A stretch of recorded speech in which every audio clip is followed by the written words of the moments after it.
A petition to change New Zealand to its Maori name, Aotearoa, is still awaiting a committee discussion after being presented to Parliament. The name is frequently used in an official capacity across the country, but it's renewed debate on the acceptance of the Maori language.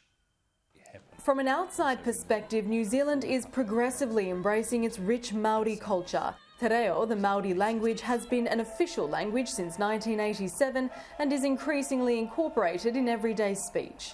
Have a go, be brave, say the word kia ora. Kia ora. Kia ora. Kia ora. Kia ora. Kia ora. Te Pāti Maori, a political party in New Zealand, says te reo is part of the nation's identity and is marching forward with a reckoning of its colonial past. Every time there is discussions around a return of the Maori language, a return of Maori names to streets, to towns, into this country, then you see the deep-seated racism start to rear its head.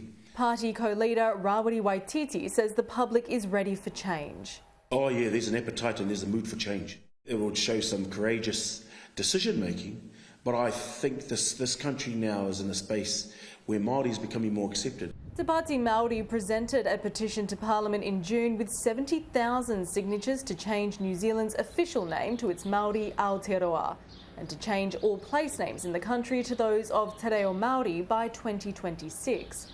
A parliamentary committee will consider three options: to change New Zealand's name unilaterally, introduce a referendum, or take no action. These are exciting times for our people. New Zealand, formerly Zeelandia Nova, was christened in 1643 by a Dutch cartographer as a companion name to Hollandia Nova, or New Holland as Australia was then known. Australia abandoned the name in the early 1800s, becoming first Terra Australis, meaning southern land, then bearing its current name as prompted by English explorer Matthew Flinders. This is the South Pacific. This is Te Moana Nui a Kiwa. This isn't Europe. The person who named this place hadn't even seen this place. In Maori, Aotearoa loosely translates to Land of the Long White Cloud, discovered by Polynesian explorer Kupe and named by his wife. As yet it has no legal standing but appears on passports and in news broadcasts and official advertising. From the national anthem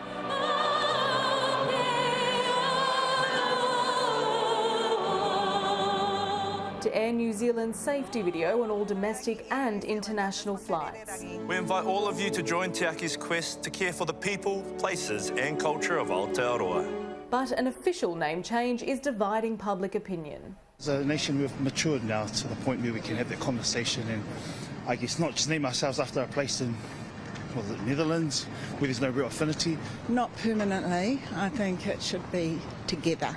It's from Te Reo Māori, which is our language, makes perfect sense to me. For me, New Zealand will always be New Zealand. Change needs to occur, and again, it's a step forward. It's, in my opinion, taking it right back to the origin.